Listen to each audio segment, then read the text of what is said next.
first thing I want to do is go through and mark the dynamics. This one actually has dynamic markings. The last couple didn't really have any, I don't think. One I think was like marked the same dynamic throughout, and I think the one before that just didn't have any. So I want to mark them. We start mezzo forte, which I think I was kind of about there throughout, which probably made it a little boring. So I definitely want to add in some differences, but the first page, there's kind of nothing. So let me look at the second page. I know there was crescendo here, and then there's this decrescendo here, and it's piano. And then we have another crescendo, and then another crescendo, and another one, and we end fortissimo. So I'm not sure that Polatschek intended for the whole first page to just be like flat, although there is like an element of that. I feel like one of the primary focuses for this study is trying to keep everything very even throughout these arpeggios and not having any of like the higher or lower notes stick out in a super obtrusive way, but also like from a more physical side, like making sure that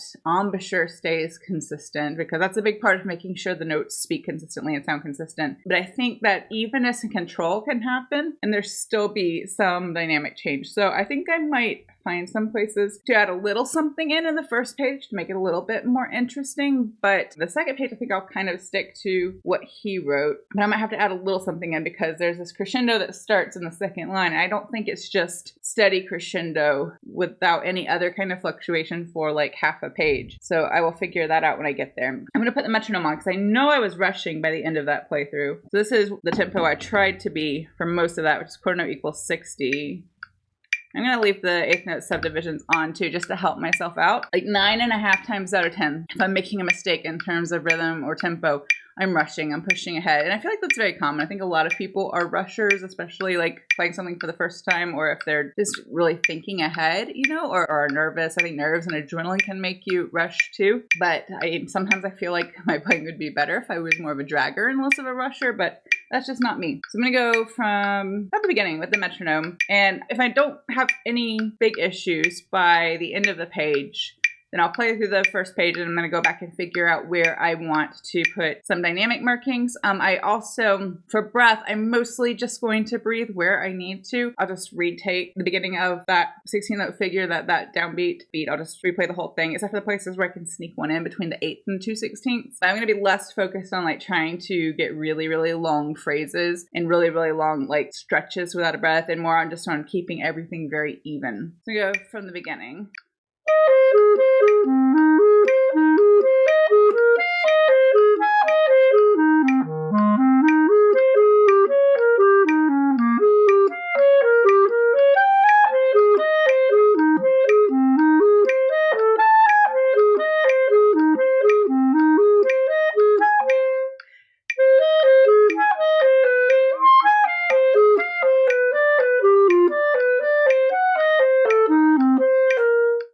That bar still sounds funny every time I play it.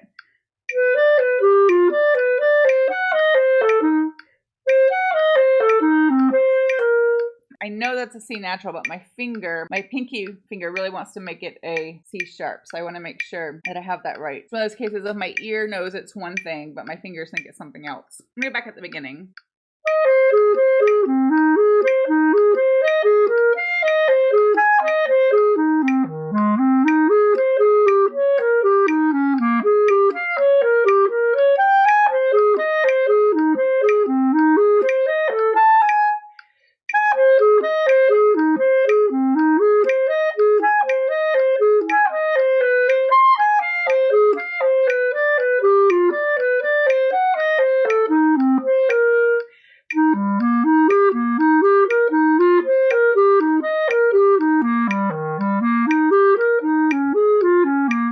That's the first E natural because of what's in the new key signature. That one I kept missing when I was practicing. I'm going to go not at the very beginning. I'm going to go back 2 lines before the key change. The 3rd line from the top.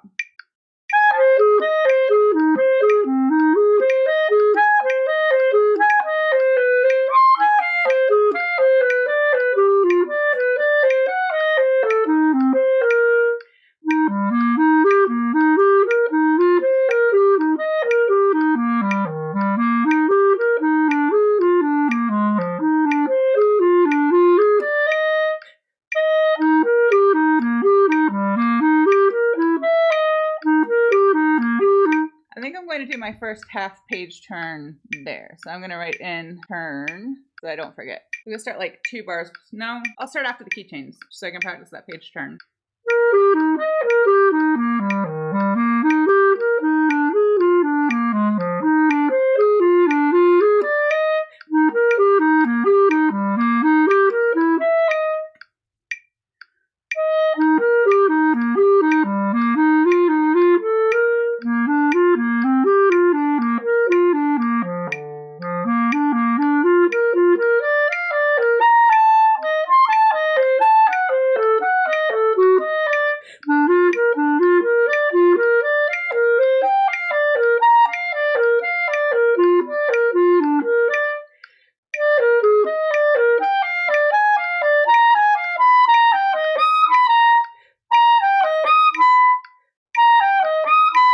I'm doing the long F fingering there, but I'm not sure it sounds the nicest, so I'm going to try a different fingering.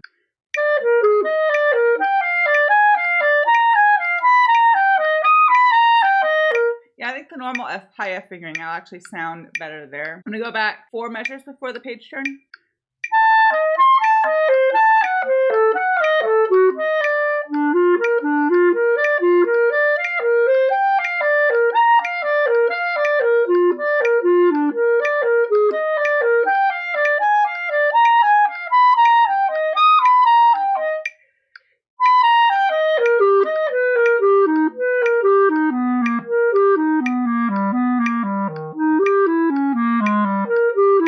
So I want to go back to the first page now, and I want to add in some dynamic markings just to make it a little more interesting. I think the overall feel for the first page should be about like mezzo forte, this like medium loud dynamic, but I think it needs like some shape to it. So I think maybe a bit of crescendo here, and then a little decrescendo here, coming down, going into that first big key change. So crescendo here, then decrescendo here, but still kind of coming back to mezzo forte, I think, for the key change. I'm gonna go from the beginning again and try that.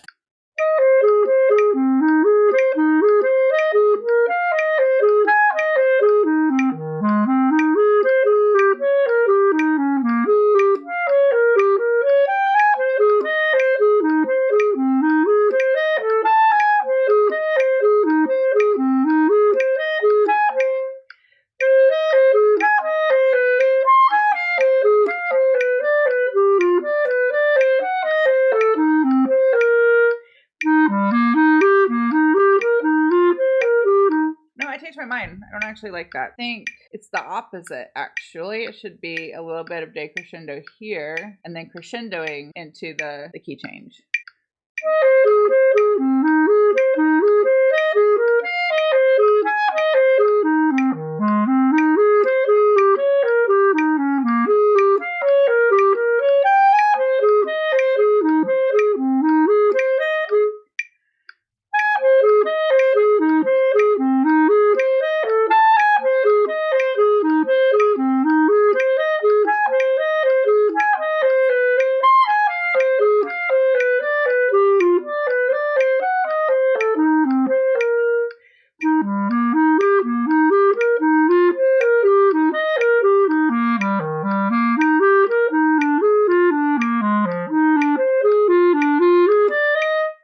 I think maybe a little bit of crescendo there. Not too much. I think these all should be kind of just within mezzo forte to like mezzo forte plus, maybe like the lower end of forte range. So not coming out of the texture like too much, but just a little bit of something. So it's not just like totally flat. I think practicing it totally flat is a valid like exercise, a valid way to approach this. But I don't want to spend my whole time just trying to keep it like super flat. I think that's a good way to practice like making the notes as even as possible and making sure that like the higher notes in particular don't pop out much louder than everything else. And if you're going to practice it that way, I recommend doing like starting out with the whole thing forte, or maybe even like as loud as you can play and sustain, because it'll be easier to make the high notes sound even in context with everything else if you do it that way. And then like maybe walk it back a bit and practice it like if you were starting forte or fortissimo, walk it back to forte or mezzo forte, and then work it down until you can play the whole thing at like piano and everything be super even and super smooth. But I don't really want to practice that way today. I kind of want it to feel like music, even if though it does have this like focus on making sure all the notes are very even. I still want it to have some sort of like natural push and pull, like ebb and flow. And since I'm not doing that in the tempo right now, because I'm trying to keep that very steady,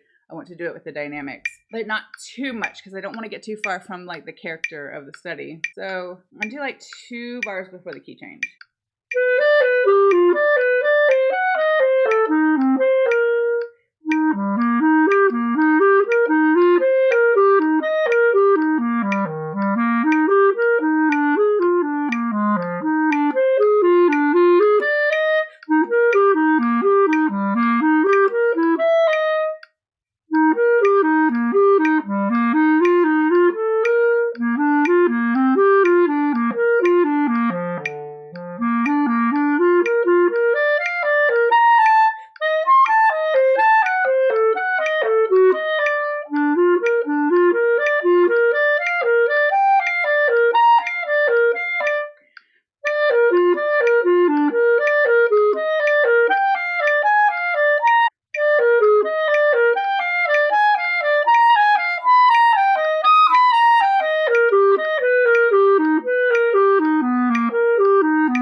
It should decrescendo a little bit there. I think it should kind of crescendo up to like the high F, and then it should start coming down a little bit before this next crescendo. I'm gonna go back, think like the line after I turn the page.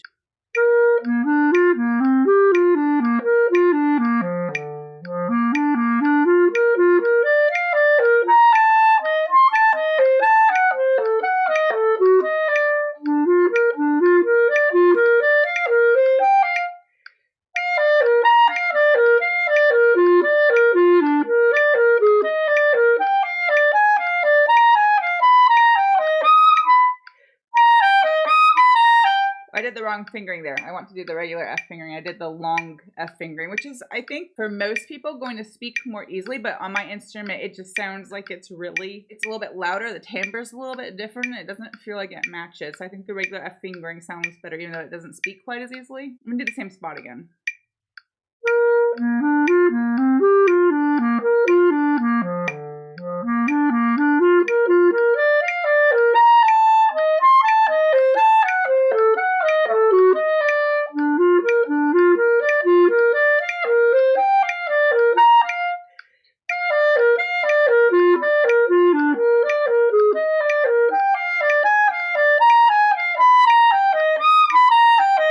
I did the same thing again. It's the same wrong fingering. So I'm going to write that in. So I made the change mentally, I thought, but it's not happening. So for me, the fingering I want to use, I think of it as the normal fingering. Or it's like my default high F fingering. So that's how I'm going to indicate it on the page, is just call it normal instead of long. Writing at an angle is not a skill I have, so it's all going to be a mess. I'm going to go from the same spot.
Works okay, those dynamics up to that point, but I think I need a little something to carry me through the crescendo at the beginning of the second line, and then that decrescendo at the beginning of the 1, 2, 3, 4, 5, 6 line down from the top of the page. That's a small decrescendo, and it's a pretty dramatic change to go from, it never says forte, but I guess crescendoing up for a while from where that's marked. So it's got to be at least like forte somewhere, and then suddenly come down to piano. So I need to decide if it's going to like just make one big transition from like steadily getting louder to about like a good forte, and then suddenly drop down to piano in just a couple beats, or if it's going to kind of like step its way up and then step its way back down. So I'm going to go from the top of the page.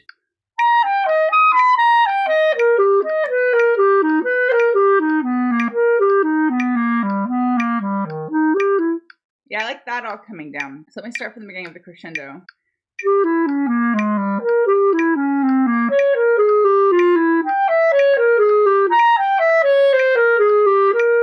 I think maybe it's actually just a short crescendo. So it really like finishes up there and then it's like forte here, but I don't know what happens next. I'm gonna go from the crescendo again.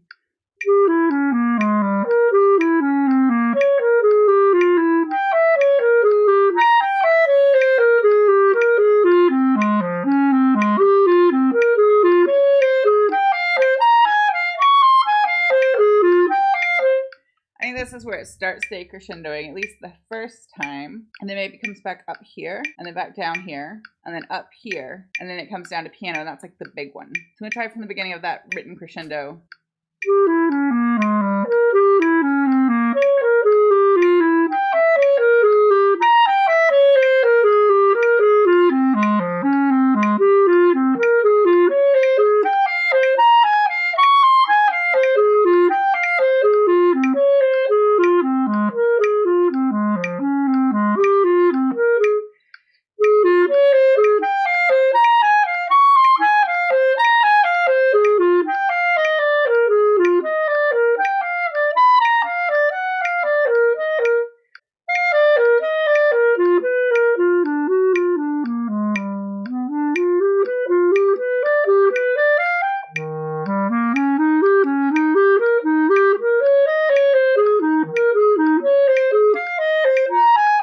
I think there's a crescendo through there as well.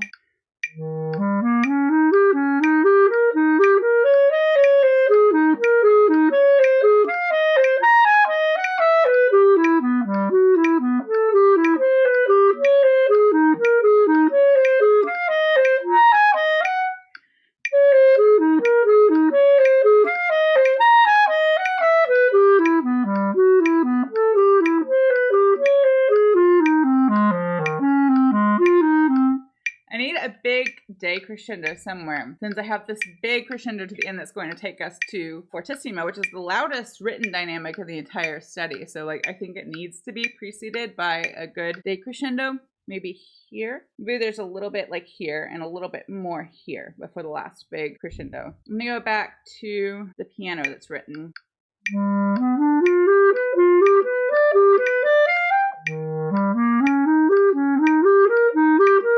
Nope, I don't want to miss that E flat again.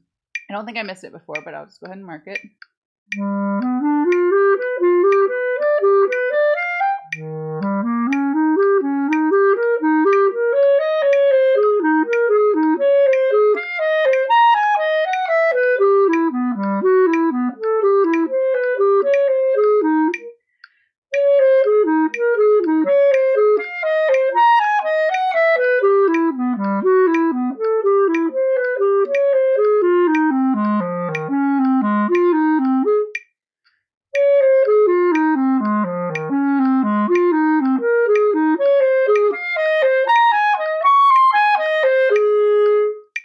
Work. I don't think I have it exactly like perfectly smoothed out yet, but I think for a bass in terms of dynamics, I think that'll work. But I do want it to be flexible. I don't want it to be like too stiff, or like when I say stiff, I mean I don't want it to sound like too formulaic, like 2 bars up, 2 bars down, that sort of thing. I think a lot of this should kind of have the illusion of all being like close to one even dynamic, but not like literally, not super strict. I think it needs some ebb and flow just to sound nice, you know, but kind of like within, I guess, I don't know, boundaries. I don't know if that's the right word, but kind of within the boundaries. I don't want to say confines, so I don't want to be stuck to just this mezzo forte idea, but I think that's kind of like the midway point. It should kind of like pendulum swing around it, I guess, sort of close to what I mean. I'm gonna go from the beginning and I want to try all this out. I might do the whole thing. I might not. I just want to see if these dynamic markings work.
Nope, I played that wrong. It's a D to a B, not an F to a D. So I'm just going to mark that. Let me go back to third line from the end.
I messed up that a little bit in terms of like pacing those crescendos and decrescendos, so I'm gonna go back to the piano.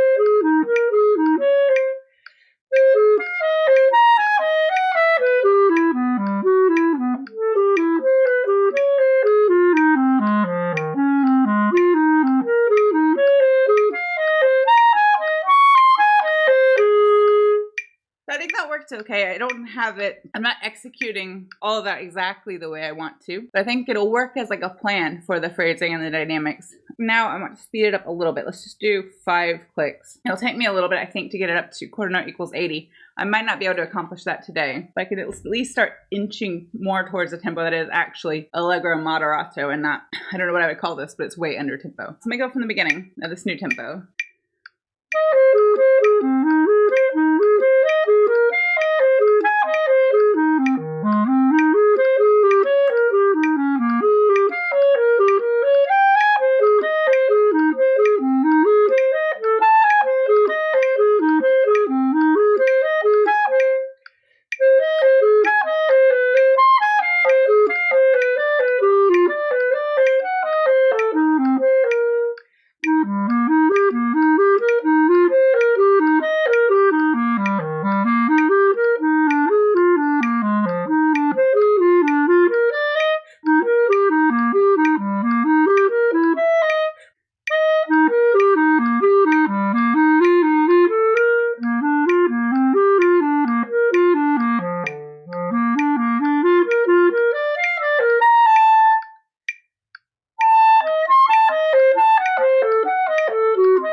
I just played a wrong note there at the end, but I was feeling a little unsteady a bit before that, so I'm going to go back to where I marked in that forte and start there.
D flat very much. The last note. For me, it's a hard note to play like fortissimo and have it sound nice. I'm gonna try that ending one more time and see if I can't actually get to the fortissimo, but then also have it sound nice.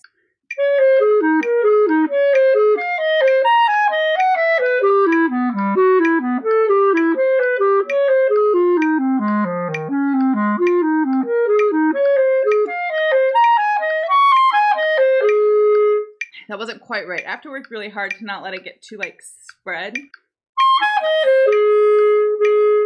And there's not a better fingering. That note on the clarinet, like there's another fingering. You can use the A and the side key, but it's kind of hard to get to from that D.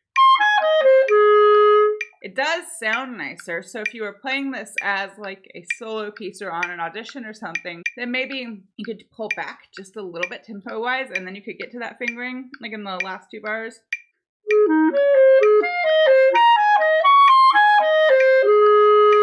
I'd have to practice it though. It's kind of a weird reach getting from the D to the B flat, but for now I think I want to focus on trying to make like the traditional B flat fingering sound good.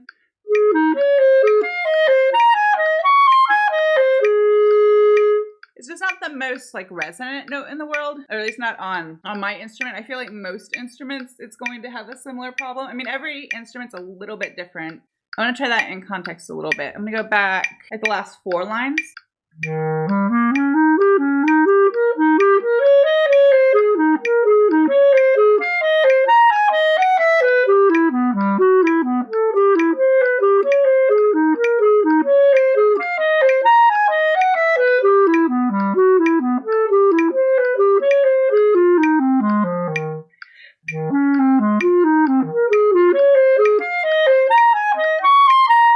Oh, I messed up the notes. I'm going to go back to the second from last line.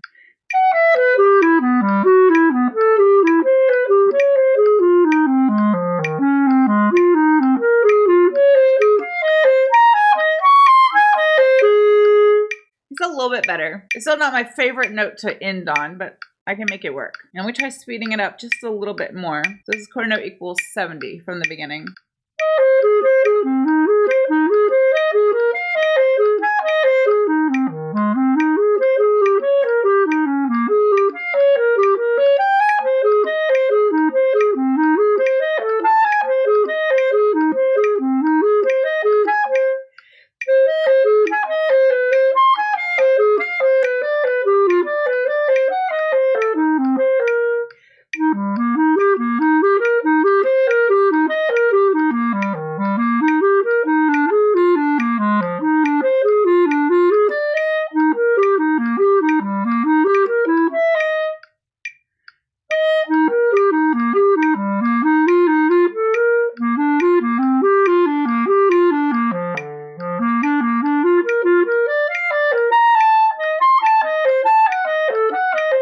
I'll mess that up again. I'm gonna go back to the page turn.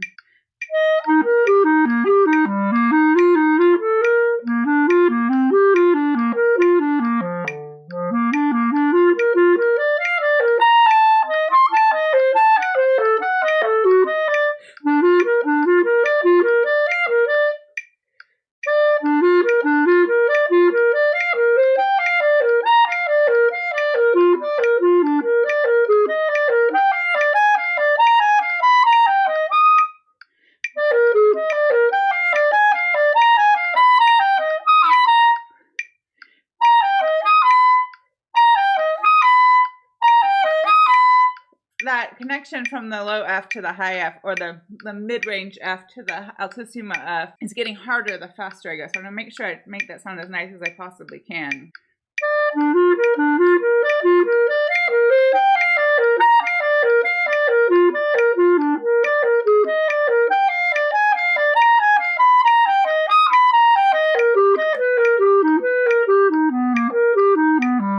That was all right. I did that same thing again.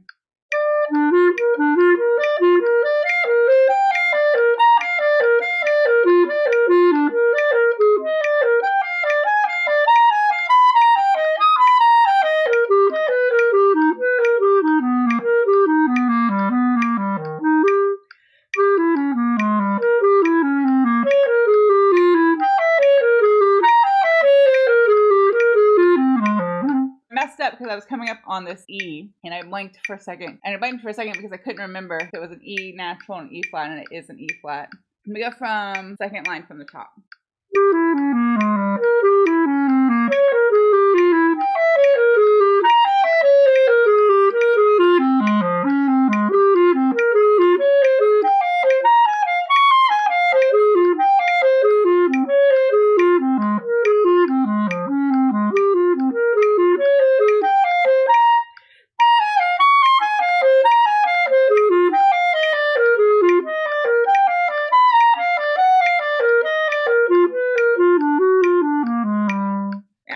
Okay, it's coming together a little bit better than it was in the beginning. I think it's sounding smoother. There's still certain notes that I feel are jumping out of the texture just slightly, and I want to kind of rein those in, but I think it's getting better. I'm going to go from the key change, the last key change again, when it goes back to B flat major.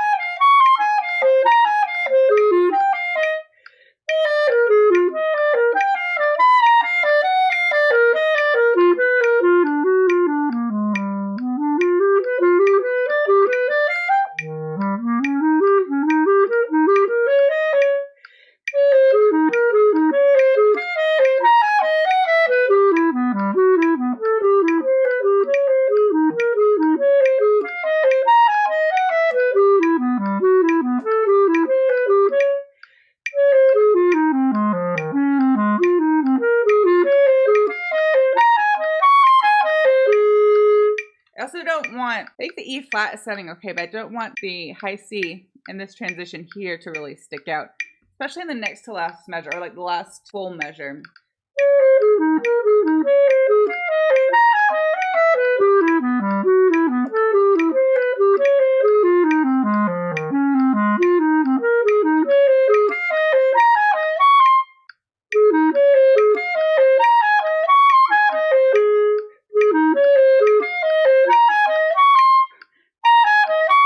I also don't want to over anticipate that jump up to the E flat. I think I'm rushing into it a little bit.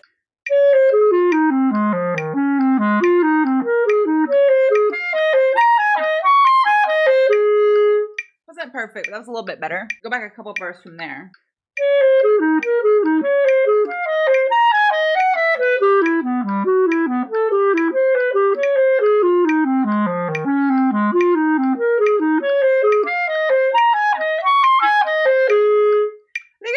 Do want to pull back just a little bit at the end to kind of like place those last few notes well. Let me try that.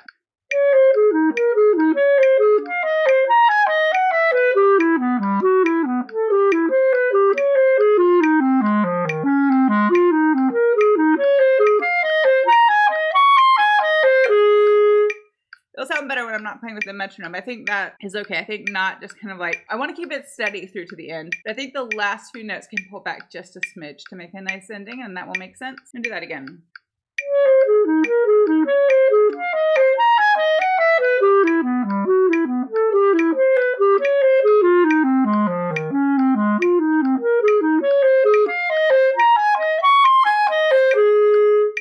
I think that'll work. So this might be as fast as I can do in one day of practice, but I'm going to try quarter note equals 75 and just see if it works at all.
up just a smidge, so I'll go back to the piano.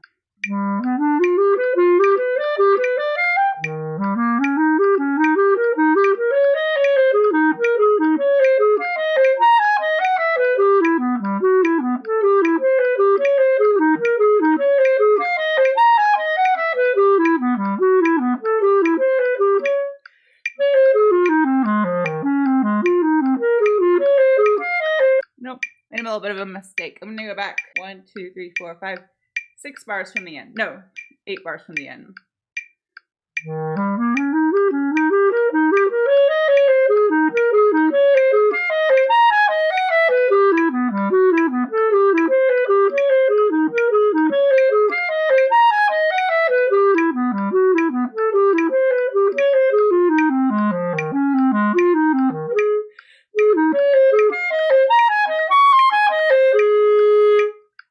Kind of do that tempo today. I think when I do like final playthrough, I'll probably slow it down just a smidge.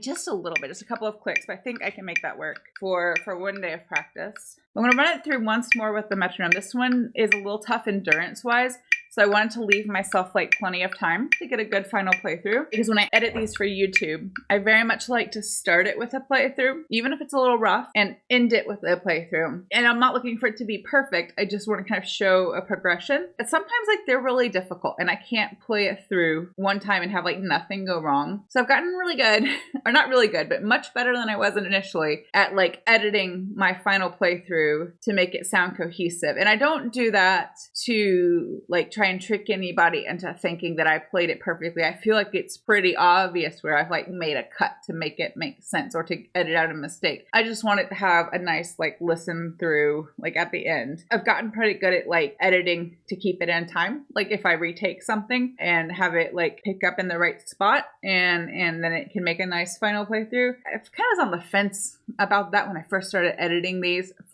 on YouTube, because on the one hand, I want it to be realistic. I want it to be a realistic like practice and progression for like a, hour and a half, 2 hours of practice on the study. But I also need a nice like finished product to edit and put on my YouTube channel. So I feel like if I play it through like 2, maybe 3 times and I edit, or sometimes I don't even need to like play it through again. I just like replay a section of it and then I can like edit that in and replace the one where I made a mistake. I feel like I still played it, like I'm not changing it. I just didn't necessarily get like a top to bottom perfect playthrough, because I'm not going to get a perfect playthrough. That's not a thing that exists. But I have decided that I'm comfortable with that. I just try to like make it sound nice, and I don't try to like hide that I edited it to make like a nice cohesive last playthrough. That way nobody sees it. I don't want people to think that I got it too perfect or whatever, in one practice. I want it to be realistic that, this part's difficult. Maybe I made a mistake and had to fix it. I don't know if you all care about that, or if that makes sense to anybody like who's not me, but I am a